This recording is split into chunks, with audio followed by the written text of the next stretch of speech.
Olá, eu sou Humberto Goulart, correspondente da agência Servidores aqui em Brasília, e tenho o prazer de receber para um bate-papo hoje o professor Israel, que é do PV aqui do Distrito Federal, deputado federal e que preside a Frente Parlamentar em Defesa do Serviço Público. Deputado, nós estamos vivendo um momento em que eu, particularmente, como jornalista, não sei trazer uma resposta de que tipo de momento nós estamos vivendo. Quer dizer, foi apresentada uma reforma administrativa, os servidores públicos estão todos muito angustiados, mas nós estamos vivendo um turbilhão de uma pandemia de um lado e de, eu não sei se diria uma crise política, mas de turbulências políticas de outro. Como é que se avalia esse momento para o servidor público, para a frente, para o político Israel Batista?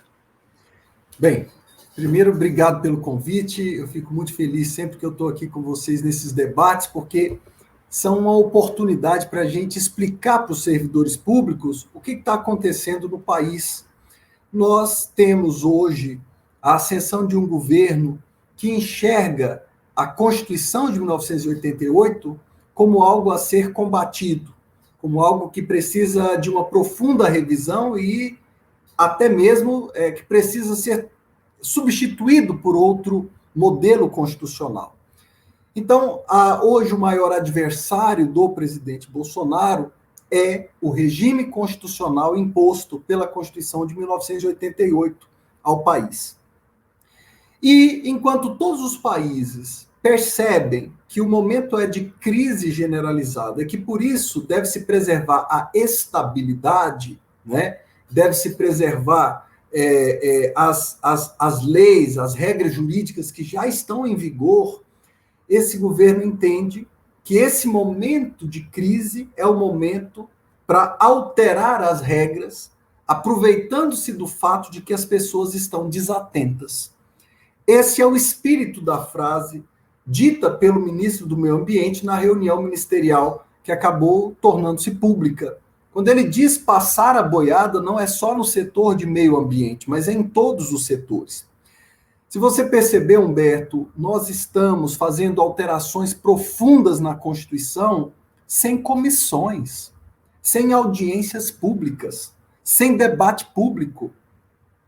Esse governo, que é adversário das regras constitucionais, um governo que comemora o golpe de 64, né? Esse governo que não gostaria de estar sob o regime democrático, que tem saudade de um passado autoritário, esse governo ele está conduzindo a maior destruição da Constituição brasileira de nossa história. E quando a gente fala de reforma administrativa, a gente não pode se esquecer que ela altera 27 trechos constitucionais, acrescenta mais de 80 novos trechos, acrescenta 4 artigos inteiros à Constituição Federal, destruindo a espinha dorsal do serviço público brasileiro.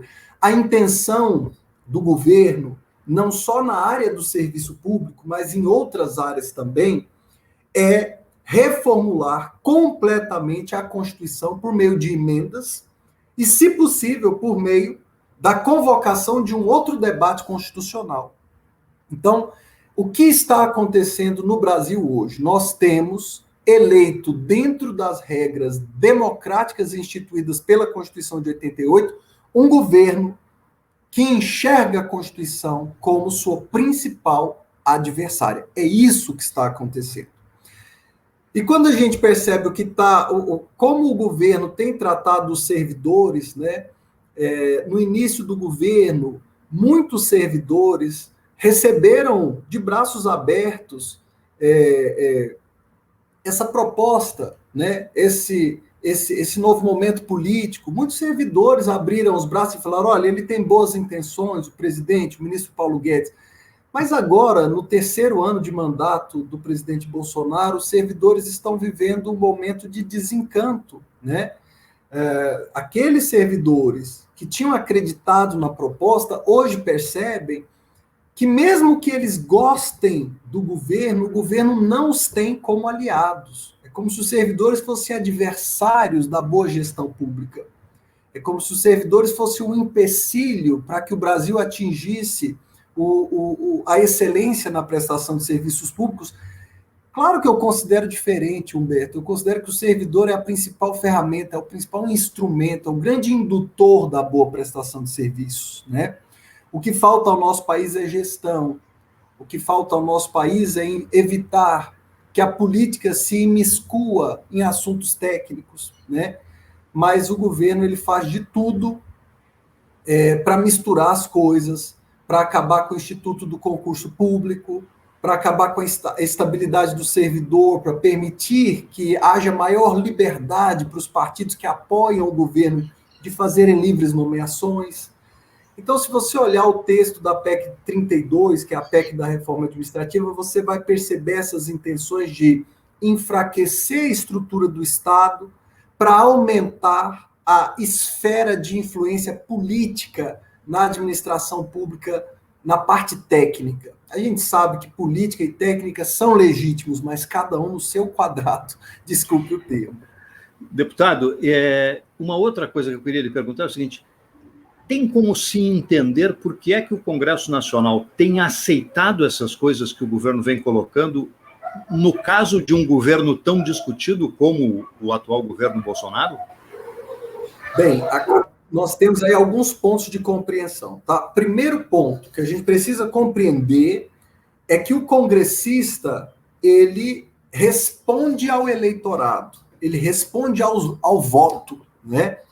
E se o congressista não percebe que ele será punido se ele votar contra a Constituição, contra o serviço público brasileiro, né, ele vai trocar esse voto por algum benefício momentâneo que traga para ele apreço do seu eleitorado na sua região. Por isso, o governo entregou para o relator do orçamento nada menos que 30 bilhões de reais para que ele pudesse dividir entre os deputados, através de emendas, através de investimentos no município onde o deputado tem base eleitoral.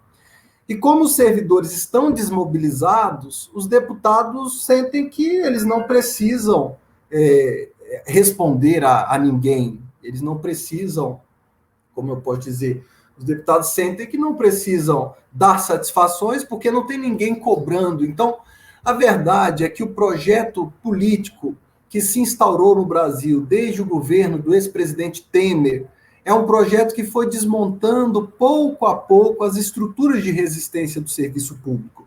Se você perguntar para o servidor comum, para a enfermeira, para o professor, se ele sabe o que é a PEC 32, poucos sabem, Humberto.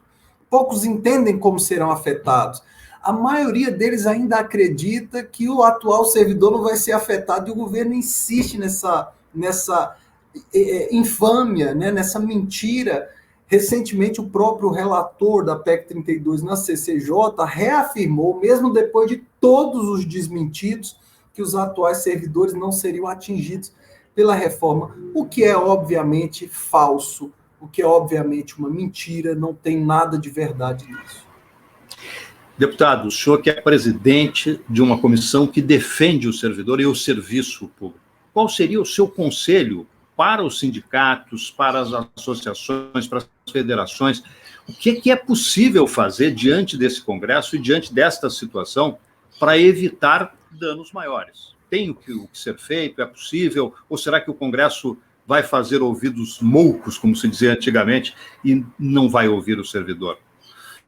Nesse momento que nós estamos, as associações representativas, os sindicatos, precisam se inteirar sobre o assunto e preparar campanhas de mobilização, porque em algumas semanas esse assunto vai esquentar, vai ganhar a imprensa, parte considerável da imprensa tem um posicionamento contrário ao serviço público, tem um posicionamento favorável a essa reforma, porque acreditou nas falácias contadas pelo ministro Paulo Guedes.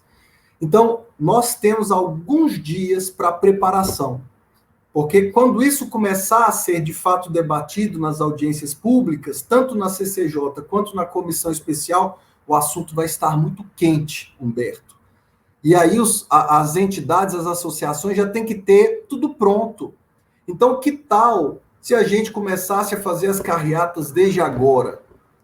Que tal se a gente começasse a criar um material de campanha para as redes sociais das entidades desde agora? Que tal se a gente enviasse para o mailing dos nossos servidores um resumo da proposta do governo, explicando para os servidores que eles são, sim, atingidos, porque o servidor não está sabendo, né? Então, nós vamos ter cerca de 2 semanas de respiro para se preparar para o impacto que vem. Nós conseguimos convencer o deputado Darcy de Matos, na CCJ, a fazer mais do que uma audiências públicas. Todas as entidades que participam do Conselho Curador da Frente Parlamentar Mista em Defesa do Serviço Público, que eu presido, que é a Servir Brasil, vão ser ouvidas nessas audiências públicas na CCJ, todas. Nós conseguimos colocar os requerimentos para todas elas, né? E isso é um passo para a gente colocar o debate na rua. Agora, não adianta a entidade participar da audiência pública e não transmitir nas suas redes. Não adianta a entidade participar da audiência pública e não fazer um paper de uma lauda com um resumo principal do que aconteceu ali, porque a gente precisa chamar os servidores para participar da discussão, participar do debate. Os servidores, infelizmente, ainda estão achando que não é com eles. E é claro que os deputados também estão achando que não é com eles, porque não tem ninguém pressionando, né? Então vai ser uma desestruturação muito grave do serviço público brasileiro. Deputado, para a gente encaminhar essa entrevista para o encerramento, já agradecendo a disposição do seu tempo para conversar com o servidor público, para conversar com a agência servidores, o fato do Centrão ter assumido a presidência da Câmara, literalmente do Congresso Nacional, e agora ter conseguido colocar um ministro-chefe da Casa Civil, dificulta mais as coisas ou permite que se tenha um pouco mais de paz para o diálogo? Possibilidade de diálogo, digamos assim. Olha, a possibilidade de diálogo existe, mas quando você faz um diálogo e o seu interlocutor sabe que você não está sozinho, que tem gente olhando aquele diálogo, tem gente esperando que você leve uma resposta, o interlocutor, obviamente, não só dialoga, mas também se abre a fazer concessões, e é disso que nós estamos precisando agora. O deputado Arthur Lira é um deputado do diálogo, tenho conseguido conversar com ele, a gente tem ideias muito diferentes, a gente pensa diferente, a economia, a forma de ver a política, mas ele é um homem do diálogo e eu tenho aproveitado essa possibilidade de dialogar com ele para ocupar os espaços necessários. Nossos membros da Frente Parlamentar, nosso secretário-geral, deputado André Figueiredo, nossos coordenadores, deputado Paulo Teixeira, deputado Marcelo Freixo, deputado Fábio Tradi, Milton Coelho, subtenente Gonzaga, todos eles estão tendo excelente diálogo, estão conseguindo muitas vitórias. Por exemplo, nós conseguimos atrasar o envio do texto da PEC 32 em vários meses, né? Nós conseguimos atrasar o início das discussões, nós conseguimos impedir que a proposta tramitasse indo direto para o plenário sem passar pelas comissões, que era a proposta inicial do governo, né? Agora, a gente conseguiu ampliar a quantidade de audiências públicas a serem feitas na CCJ, porque a proposta do relator Darcy de Matos era que houvesse apenas uma audiência pública, o que é inaceitável, né? Mas toda vez que nós conseguimos uma vitória dessas foi porque alguma categoria do serviço público se mexeu. E aquela carreata feita pelos policiais, com apoio de várias entidades, do Sindileges, de outros sindicatos, foi tão boa para nós, foi tão importante, né? Porque nós estamos numa pandemia. A gente tem que ter cautela, a gente não pode sair para a rua e se aglomerar, mas a gente pode fazer uma carreata, a gente pode participar de um tuitaço, a gente pode mandar mensagem para a rede social do relator na CCJ, a gente pode ficar atento às redes da Frente Parlamentar, né, @ServirBrasil, @ProfIsrael, ficar atento aqui às redes também da sua associação representativa para saber o que está acontecendo e poder ajudar. Por exemplo, Humberto, teve uma enquete no site do Senado. E aí a gente pediu para os servidores entrarem na enquete e colocarem sua posição sobre a PEC 32, e foi excelente, muitos senadores mudando de opinião, ligando para mim, né? Ligando para os meus vice-presidentes, o senador Everton Rocha e o senador Randolfo Rodrigues, que são os nossos representantes da frente do serviço público lá no Senado, né? Então, só uma ação simples como essa, às vezes, tem um impacto que a gente nem imagina, né? Então, eu diria que tem muito a ser feito. Imaginem se a gente conseguisse, aqui em Brasília, organizar uma carreata na quarta-feira, na frente do Congresso Nacional, com 10 entidades, todo mundo participando, né? Não tem como o parlamentar não deixar o plenário e ir lá fora para cumprimentar, para dar sua demonstração de apoio, né? Isso tem um peso muito grande, porque o Congresso respeita a sociedade civil organizada, que luta pelos seus direitos, né? Que luta por um bom serviço público. Mas quando os deputados percebem que não há uma mobilização, não há interesse no tema, eles simplesmente vão cuidar das suas bases, né? E levar uma emenda de 10 milhões para uma prefeitura pequena no interior da Paraíba faz tanta diferença para o deputado, né?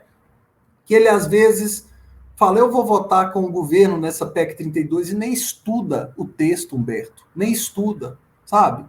Nem estuda. Agora, se ele começa a receber no direct do Instagram um monte de mensagem de gente do estado dele, que é do serviço público, que está de olho, ele liga para o assessor e fala, me manda esse texto aí que eu quero entender esse negócio.